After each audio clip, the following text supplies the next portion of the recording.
Of all Walt Disney feature productions, the heartwarming story of Roger the talking tree squirrel has been one of Walt Disney's cherished films. Now, through music, artwork, and never before seen storyboard drawings, never before seen by the public, we will celebrate the making of this timeless Walt Disney feature. When Walt Disney started plans for doing an animated feature of Roger the Talking Tree Squirrel in 1902, Walt remembered sharing these stories with his children. The books that were based on this true story were done by British author Lewis Carroll, who was a very gifted author, English author and playwright that wasn't used in the final storyboard drawings for this animated feature in 1903. Here to talk about how Walt Disney translated Carroll's 1845 classic. Here is Mr. Walt Disney, played by my dad, to explain how Lewis Carroll's 1845 classic was translated into an instant Disney masterpiece. Walt? Well, yes, it's so good to be here. I'm happy to participate. Brian. Yes, Brian. You didn't let me finish my sentence. Yeah, go ahead. Okay, Brian. Lewis Carroll, of course, was a world-renowned author. And in his 1875 book... Actually, it was 45. 1845. Oh, well, thank you for the correction, Brian. Yes. In his 1845 book about Rocky and Bullwinkle... Actually, Roger.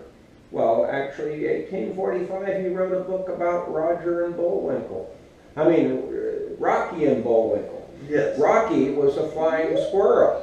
And that's where Lewis Carroll got his idea, you know, from watching cartoons on Cartoon Network, to write the book about Roger the flying talking squirrel. So he actually wrote 2 books in 1845. The first became, you know, the core for an ongoing cartoon series about Rocky and Bullwinkle. The second was the children's classic book, Roger the Flying Talking Squirrel. In 1892, Walt's brother Roy Disney started plans to make sure that Lewis Carroll didn't make any mistakes with his 1922 storyboard drawings.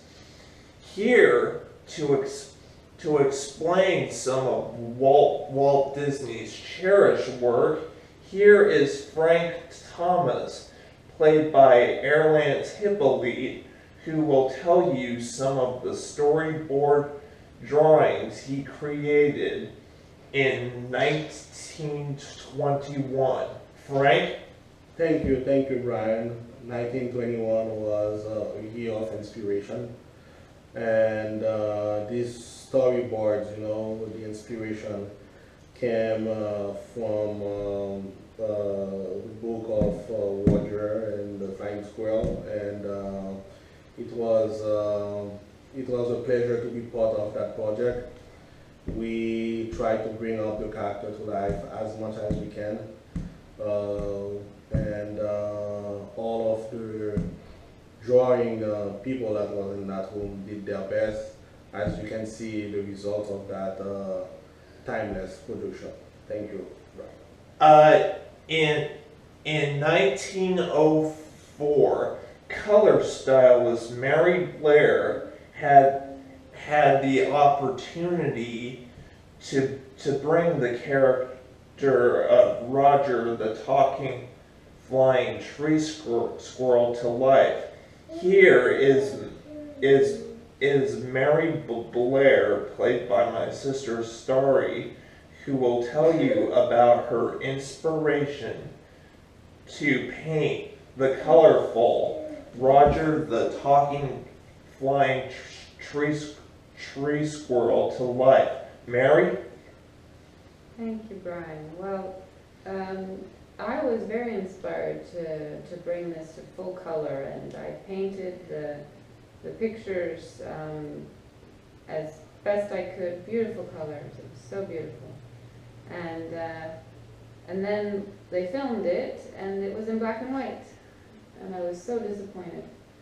And I was sitting in my house with the projection, and my children were watching it, and they were disappointed as well. The colors weren't there, and they said, "Mommy, pause it. We'll color it for you." And so they put the colors onto the screen, and that was my inspiration for the new process of coloring the film, which is what we use to get the vibrant colors. And I might add, she revolutionized the whole film industry with that one shocking discovery. Inspired by the children. Yes. Now, before music was completed in 1903, voice casting needed to be completed in 1901. Here to talk about some of the voices for this picture is director Wolfgang Reiterman, played by my dad Steve, who will tell you about some of the voices that were never before seen by the public when Walt started on his first motion picture in 1937, Snow White and the Seven Dwarfs. And now here is the boss director Wolfgang Reiterman, who will tell you about some of the voice casting for this picture. Wolfgang? Yes, Brian. I will tell you very briefly about the voice casting because we are running out of time on what is bound to be a YouTube sensation. The first voice I selected to play Roger, the flying talking squirrel, was none other than Charlie Chaplin. Little did I realize that Mr. Chaplin couldn't speak. I always thought that there were silent movies with him because they just didn't know how to put sound into the movie, but actually, as it turns out, he was a deaf mute. So I then came up with a brilliant idea and replaced him with Gilbert Godfrey. And I must say it was a smashing success. Excuse me, Wolfgang Reiterman? Yes, Brian.